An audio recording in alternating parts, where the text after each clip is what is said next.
Every Saturday, marathoners McKale Montgomery and Bryant Kearns set out on a casual 20-mile run on a dirt loop in Payne County, Oklahoma. They became training partners in 2019 after meeting at Oklahoma State. Since then, the pair estimates they've run 2,000 miles together and have no intention of stopping anytime soon. I don't think just becoming a runner was ever a goal. That's something I strive to be. I got into running initially because I wanted to do another sport and knew football wasn't in my future. Running wasn't the sport of choice for McKale Montgomery and Bryant Kearns. They both just happened to excel at it. And so I tried this thing they did called Running Club, where you could run with the team like in 6th grade before you were eligible for sports in 7th grade. And so that was kind of how I got into it. So I would run 4 miles to the gym so that I could go to basketball practice. And after that summer, I did start on the varsity team in the fall, which I was so excited about. But then in the spring, I won the first 2 of my 10 track and field state championships. And so I kind of realized maybe I was a little bit better runner than basketball player. Both Montgomery and Kearns went on to run in college. Their common interest led to an introduction at Oklahoma State. I met Bryant when I started at OSU, started my faculty position at OSU. I believe that was the same year he started his master's degree at OSU. And someone just in passing had mentioned, oh, he ran in college, and I ran in college, and we sort of started talking. So I'm a grad student, she's a professor, same department, but we didn't start training together until 2019. What is he like as a training partner? It's actually about the most ideal scenario you can get in a training partner. I always am fortunate. You really want someone who's faster than you.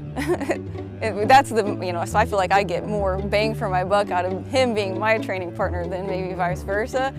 I've got my little excuses as to why I can't run, but they start to kind of go away when you see McKale, who's a tenure track professor, mom, but still running 100-mile weeks. So it kind of makes you realize you've got time.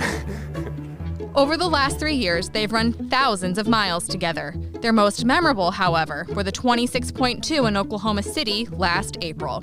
When we got to the start line, we got to see each other right before the gun went off, and I told him that we were both ready to win. At what point in the race did you realize that you could win this thing? I knew that it was a possibility maybe around 18 or 20, probably 18, when one of my friends told me I was in second and that I was gaining on the other guy. And so, marathon's obviously a really long race, anything can happen. And so I started to think it was possible then. Right now, Bryant Kearns is going strong. Apparently, he and McKale have a lot in common, and would that be some reunion in the winner's circle here in a matter of minutes if it takes place, and it's going to. And here's Kearns. So close. There you go. Congratulations. She's getting a lot of applause, too, as she deserves from the fans watching at the finish line. New course record. She did that. Congratulations. Wow. I think I was more excited when I found out he won than that I had won. Winning a marathon is, if you're a runner, is an incredible feeling. So, immediately all that whole I just hurt for 26 miles washes away.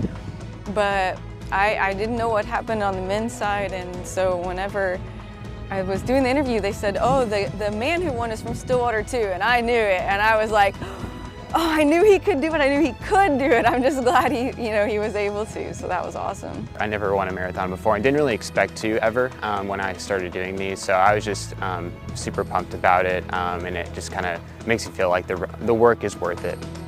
For State Magazine, I'm Megan Robinson.